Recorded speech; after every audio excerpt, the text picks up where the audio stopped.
شو میں ایک بار پھر خوش آمدید. عزت سبحانی 9ویں سے کیا جاننا چاہتے ہیں؟ ہمارا جو تعلق ہے اس جنریشن سے ہے جس نے پاکستان میں ہاکی کا عروج دیکھا. ہم نے اس میں اولمپک میں میڈل، ورلڈ چیمپئنز ٹرافی جیتتے ہوئے دیکھا، اور اس کے بعد ایسا زوال دیکھا کہ آج نام و نشان مٹ گیا ہے پاکستان سے ہاکی کا. اسی طرح ہم نے جہانگیر خان، جان شیر خان کا ٹائم دیکھا، اور اس کے بعد نام و نشان ہی مٹ گیا پاکستان سے اسکواش کے کھیل کا. تو مجھے یہ لگ رہا ہے کہ پاکستان میں جہاں تک کرکٹ کا معاملہ ہے، کرکٹ میں بھی اسی زوال کے راستے پر ہم چل رہے ہیں. ہمارا ٹاپ کی جو ٹیمیں ہیں ان میں شمار ہوتا تھا، آہستہ آہستہ ہم 8ویں، 9ویں، 10ویں نمبر پہ جا رہے ہیں. آخر اس کی وجہ کیا ہے، اور دوسرا اس کو ٹھیک کیوں نہیں کیا جا رہا؟ ہم کیوں آج بھی 80s کے زمانے کی گیم کھیل رہے ہیں؟ حالانکہ اس کے اندر بے تحاشا پیسہ ہے، اس میں گورنمنٹ پیسہ لگا بھی سکتی ہے، پرائیویٹ سیکٹر بھی پیسہ لگا سکتا ہے، کیونکہ اس سے پیسہ جنریٹ بہت زیادہ ہوتا ہے. اس سب کے باوجود اس کو کھیل کو کیوں اگنور کیا جا رہا ہے؟ کرکٹ میں ہمارے زوال کی وجہ کیا ہے، اور کیا یہ ٹھیک ہو سکتا ہے یا نہیں؟ آپ نے صحیح کہا، اسکواش میں بھی وہ نمبر 1، ہاکی میں بھی وہ نمبر 1، آہستہ آہستہ سلپ ہوتے ہوئے غائب ہو گئے ہیں. اور کبڈی رہ گئی ہے، میرا خیال ہے وہ بھی فارغ ہو جائیں گے کسی نہ کسی اسٹیج پہ. اب لوگ سوچ رہے تھے کہ فٹ بال لیگ کی جائے یہاں، پھر وہ پیچھے ہٹ گئے، وہ بھی نہیں ہوئی. ہاکی لیگ بھی نہیں ہے، باتیں ہوتی ہیں، ہے کچھ نہیں. جب تک آپ کی ٹیم تکڑی نہیں ہوگی تو یہ لیگیں کام نہیں کر سکتی. اگر ٹیم آپ کی کمزور ہو جائے گی تو پھر لیگیں نہیں کام کرتی، بیکاز آپ کے پلیئرز نمبر 2 ہوں گے اور آپ دنیا سے نمبر 1 پلیئرز لائیں گے تو بیلنس نہیں رہتا. تو لوگ جب تک فین بیس نہ ہو اپنی ٹیم کا، اپنے پلیئرز کا، تو لیگز نہیں چلتی. بٹ اینی وے، اب سچویشن یہ ہے کہ اسکواش، یہ جو ساری فیملی تھی نا اسکواش کی، یہ ایک فیملی سی جو کہ اپنے زور کے اوپر، اپنی ٹریننگ کے اوپر، وداؤٹ گورنمنٹ سپورٹ، انہوں نے ایک شہرت حاصل کی. ہاشم فیملی. اب گورنمنٹ نے کبھی بھی کوئی خاص سپورٹ نہیں دیا، نہ پروونشل گورنمنٹس نے، نہ یہ کرتے تھے اسکواش کورٹس بنا دیے، بٹ دیٹس اٹ. اب لاہور میں بھی 2-3 جگہ پہ اسکواش کورٹس ہیں. فوجی ادارے جو ہیں وہاں بھی انہوں نے اپنے اسکواش کورٹس بنائے ہوئے ہیں. بٹ کوئی جسے کہتے ہیں نا ٹارگیٹڈ ٹریننگ، جو چائنا میں ہوتی ہے یا کوریا میں ہوتی ہے یا باقی ملکوں میں ہوتی ہے، ٹارگیٹڈ ٹریننگ آف ایتھلیٹس، وہ یہاں ہے ہی نہیں. کوئی کانسیپٹ ہی یہاں نہیں ہے. پہلی بات یہ ہے. اچھا، دوسری بات یہ ہے کہ جیسے میں نے ابھی بتایا کہ سارا جو یہاں سپورٹس کا سلسلہ ہے اس میں پرائیویٹ سیکٹر انوالوڈ نہیں ہے، گورنمنٹ سیکٹر انوالوڈ ہے. دنیا میں private sector is involved in sport, یہاں government sector is involved in sport. اسی لیے you have all these problems. اب پی ایس ایل پہلی ادارہ ہے جہاں پرائیویٹ سیکٹر آیا. اور میں آپ کو بتاؤں، اس سے زیادہ میں بات نہیں کروں گا.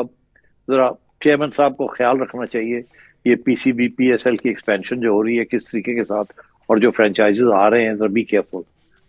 نو more, I am not going to say more than this in terms of the problems that are likely to be created. But anyway، اور پاسٹ والے بھی، وہاں بھی ایشوز ہیں. بٹ چلے، تو اب بات یہ ہے کہ پی سی بی کا جہاں تک معاملہ ہے، پی سی بی کرکٹ، اس کے اوپر میں تھوڑی سی بات کر سکتا ہوں، اور میں نے ایک آدھ دفعہ پہلے بھی اس کی طرف اشارے کیے. دیکھیے 2017-18 تک تو معاملہ ٹھیک ہی تھا، برا نہیں تھا. ایک آدھ جب بیچ میں جھٹکے آئے کہ آپ کی ٹیم نے کی کارکردگی اتنی اچھی نہیں تھی 2013 سے پہلے، پھر 2011 تک ٹھیک تھی، تو مطلب اوپر نیچے ہوتا رہا. بٹ فرام 2014-15 آنورڈز ٹو 2018 ٹھیک رہا. ہم نے T20 کے بھی نمبر 1 رینکنگ پہ آ گئے، ٹیسٹ میں بھی تھوڑی دیر کے لیے آ گئے تھے، اور او ڈی آئی میں بھی آ گئے تھے. سو وی ور اوکے. اچھا، اس کے بعد کیا ہوا؟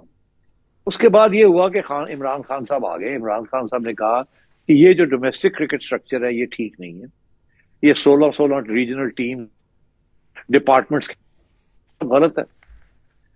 یہ وہ سسٹم تھا جس نے آپ کو سارے گریڈز دیے، آپ کو سب ٹاپ ٹورنامنٹس کو جتایا. خان صاحب نے آ کے کہا یہ غلط ہے، آسٹریلیا کا سسٹم ہونا چاہیے، 6 ٹیمیں ہونی چاہیے، اور ڈپارٹمنٹس فارغ، کوئی ضرورت نہیں ڈپارٹمنٹس کی. 5000 بندہ بے روزگار ہو گیا، کوئی بات. اچھا، اب اس کے لیے بیس نہیں تھا. جب راتوں رات ایسا فیصلہ آیا تو پاکستان کی کرکٹ وینٹ انٹو اے نوز ڈائیو.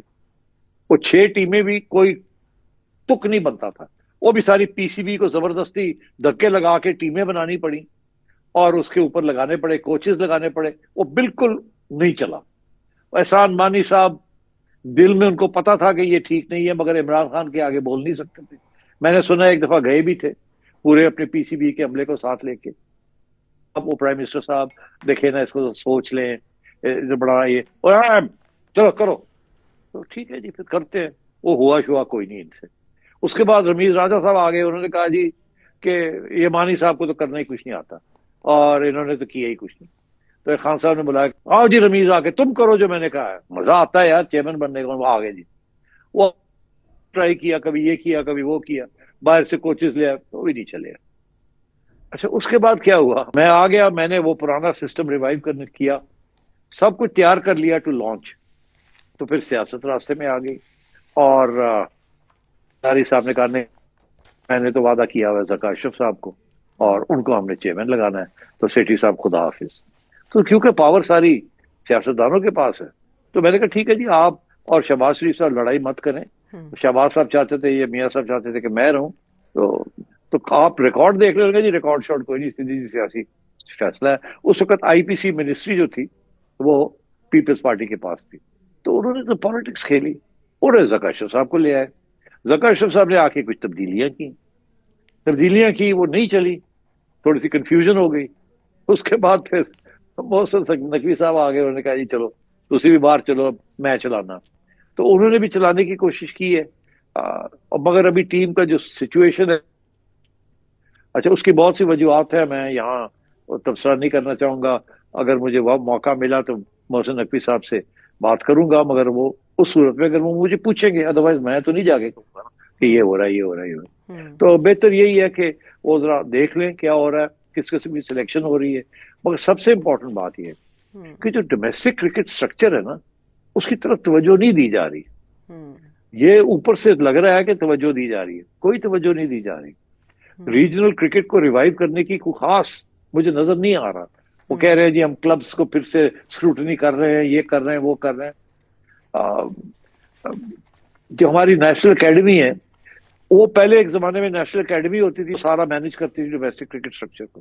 وہ تبدیل کر دیا، اس کو بنا دیا ہائی پرفارمنس سیکٹر. اب ہائی پرفارمنس کیا ہوتی ہے؟ ہائی پرفارمنس کا مطلب ہے کہ جو ٹاپ پلیئرز ہیں ان کی ٹریننگ کے لیے، مگر ان کی ٹریننگ کے لیے تو پھر زبردست کوچز بھی چاہیے، پھر ان کے لیے ٹائم بھی چاہیے کہ آپ چن کے لائیں 150 پلیئر اور ہائی پرفارمنس کریں. کچھ نہیں. جو لوگ وہاں لگائے گئے they were not equipped qualified to do all this. تو اب وہ نہ ہائی پرفارمنس رہا ہے نہ وہ اکیڈمی رہی ہے اور بس چل ہی رہی ہے اور پتہ ہی نہیں ہے کہ وہاں کون کیا کر رہا ہے کیا نہیں کر رہا ہے سو. تو اس لیے I think domestic cricket structure, academies, training, coaches. دیکھیے میں کافی عرصے سے یہ کہتا ہوں کہ coaching is a professional job. Ex cricketers جو ہیں they can be very good, بڑے اچھی گیم میں بڑے اچھے ہو سکتے ہیں، مگر کیا ان کو پتا ہے کہ لوگوں کو کیسے سمجھانا ہے؟ ٹیکنیک کی بات نہیں ہے کوچنگ کی بات ہے سائیکالوجی. اس میں you have to be a leader to explain things. وہ تو سارے ایکسپلین کر لیں گے. آپ ٹاپ کرکٹر کو لے آئیں گے، وہ آ کے بھاگے گا کونی انج کرنی ہے انج کرنا ہے شارٹ ہے تو مارنا ہے، یہ تو کر لیتے ہیں. ٹاپ کرکٹر سے بہتر کون کر سکتا ہے؟ مگر کیا وہ پلیئرز کی ذہن کو چینج کر سکتے ہیں، ان کو ٹرین کر سکتے ہیں، ان کو پتا ہے کہ کیسے ٹریننگ کرنی ہے؟ وہ نہیں آتی. ہمارے ہاں لیول 2 یا لیول 3 کے کچھ ٹرینرز ہیں، مگر یار اٹس ناٹ انف. دماغ بھی چاہیے بہت سیریس قسم، تعلیم بھی بہت چاہیے اور ڈیٹا کرنچنگ بھی بہت سی چاہیے. مجھے یاد ہے عائشہ اگر 2 منٹ 1 سیکنڈ کہ میں نے ایک صاحب کو ہائر کرنا تھا ایز چیف کوچ. اچھا مین کوچ جو ہوتا ہے. تو ایک صاحب آگے میرے پاس کہ جی ان کی بات ہو رہی تھی، وہ آ گئے اور آ کے کہا کہ میں آپ کو پریزنٹیشن دیتا ہوں کہ میں کیا کروں گا. تو انہوں نے بڑے لیپ ٹاپ کے اوپر پاور پوائنٹ پریزنٹیشن. میں دل میں سوچ رہا تھا کہ یہ پریزنٹیشن تو دے رہے ہیں مگر یہ انہوں نے بنائی ہے یا کسی نے بنا کے دی ہے ان کو؟ بس اس سے آگے اب میں کیا کہوں آپ کو. تو مطلب ہے کہ دس از دا سچویشن اور you need professionals. Domestic cricket کے اندر سارے کوچز ڈومیسٹک ہیں، ہونا چاہیے، بٹ یار تھوڑے سے گروپس بنا لیں، فورن کوچز کو لے آئیں، ڈومیسٹک کوچز ان کے ساتھ لگا دیں تاکہ سفارشیں ختم ہو جائیں اور تھوڑی سی پروفیشنلزم آ جائے. تو اگر 20-30 فورن کوچز لا کے آپ ڈومیسٹک کرکٹ کو، تو اچھی بات ہے. اور یہ جو اس وقت کے ہمارے کوچز ہیں وہ ساتھ رکھیں ان کو بے روزگار مت کریں. اچھا. اٹیچ دیم ٹو دی ادرس، تاکہ کوئی بہتر قسم کی ڈیسیجن میکنگ ہو، بہتر قسم کی سلیکشن ہو ایٹ دا لوکل لیول. مطلب بہت کچھ ہو سکتا ہے، بٹ یہاں ایسی سوچ، اتنا ٹائم دینا کہ یہ سارا کچھ ہو اور پھر ایسے لوگ ہوں جو کہ یہ کرنا چاہیں، میرا خیال ہے وہ ماحول ابھی تک بنا نہیں ہے.